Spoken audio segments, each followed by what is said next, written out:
Today we're going to be making some really nutritious dog food, virtually free.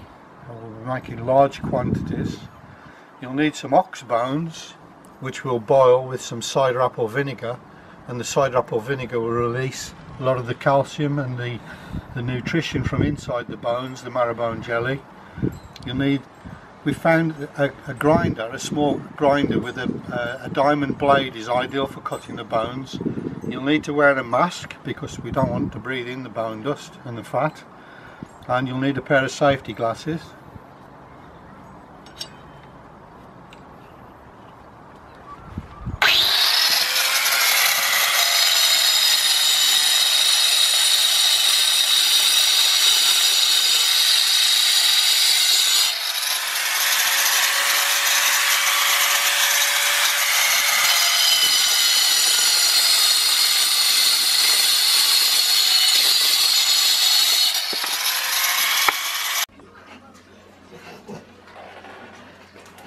The dogs are already queuing up.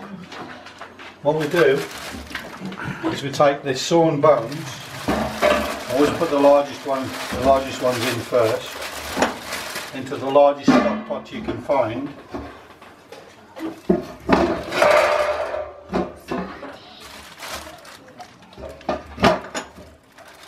It easily goes in there.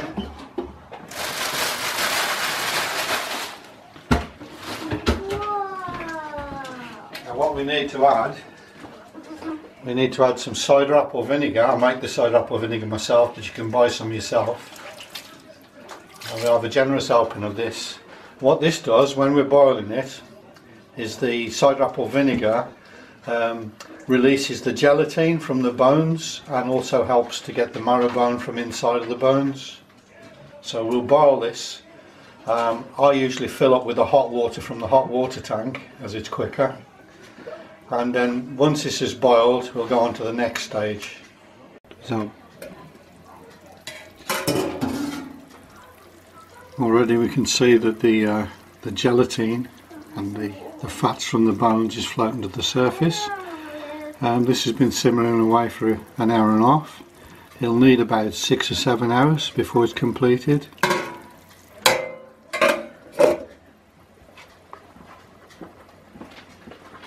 Right, the bone soup has been boiling for 7, maybe 8 hours, and as you can see, the cider apple vinegar has done its job and dissolved a lot of calcium from the bones, and all the gelatin has been removed. Now these will be discarded.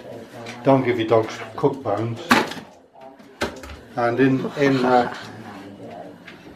here, we're just using a scoop. Just check to see if there's any small fragments of bones, and we have removed quite a few small ones. So the next step is to make sure it's clear of bones, and then we'll blend this with a blender, and then we'll add our pasta and some more water and some rice, and all this lovely gelatin and oil that's come from the beef will go into the dog food. So what we'll do now is use the blender. Turn it on first.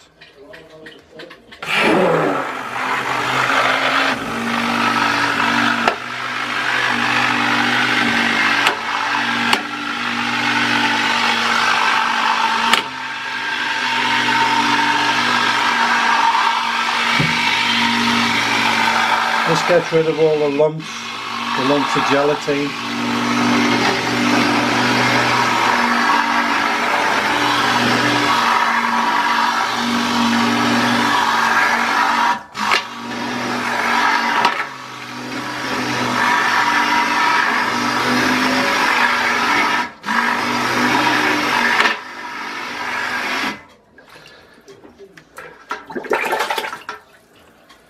I'll just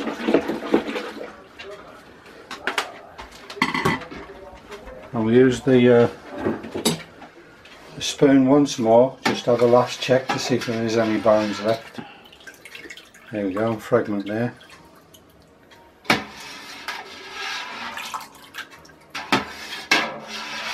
and we're left with a milky consistency.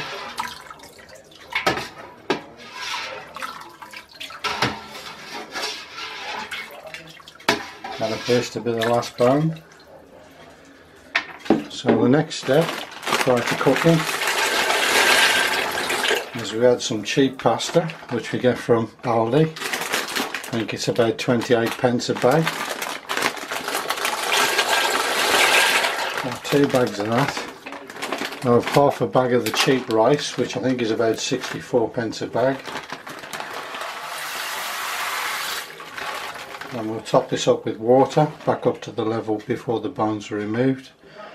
Bring it back to the boil it until the pasta and rice is cooked, making sure that you stir regularly because the rice tends to stick to the bottom of the pan. Once the pasta is boiled properly, we'll let it cool, stir it up a couple of times as it's cooling, then bag it and freeze it.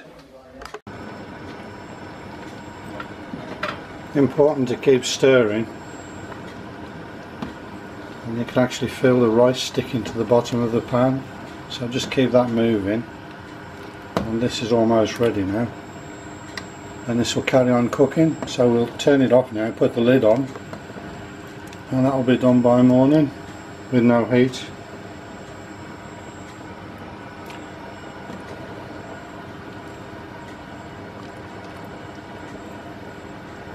So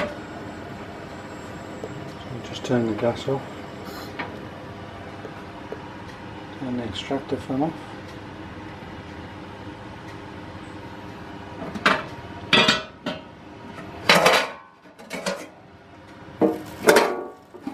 Put the lid on, and that'll be done by morning. It'll still be warm in the morning. Right, this has cooled down overnight. It's still warm, and as you can see, it needs a good stir now.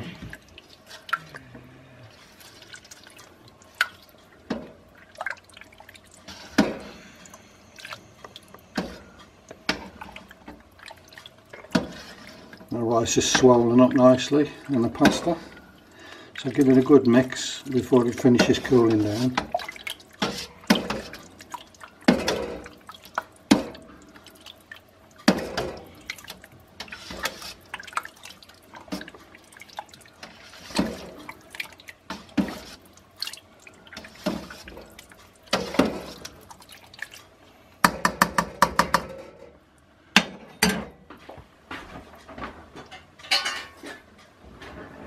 As with all good cooking, the proof of the pudding is in the eating. So we'll test this on one of the dogs. Spud. Proof of the pudding is in the eating. There you go, Peg. Spud. No.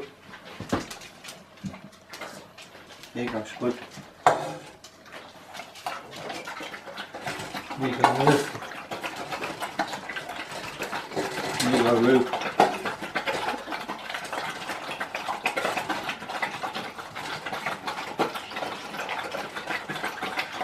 I think that's a win myself. They usually have this for breakfast, and we give the dogs raw.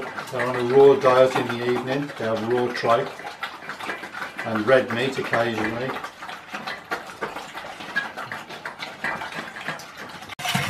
Is that nice, Olive?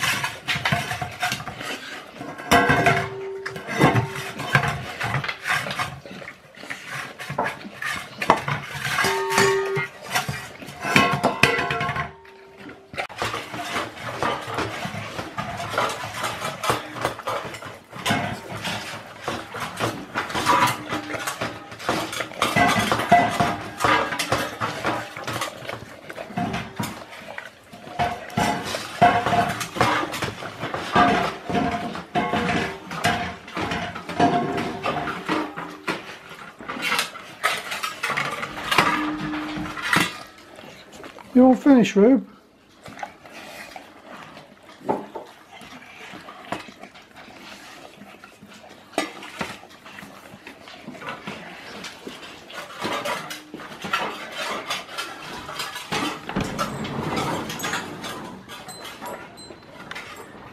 Was that scrummy, Spud?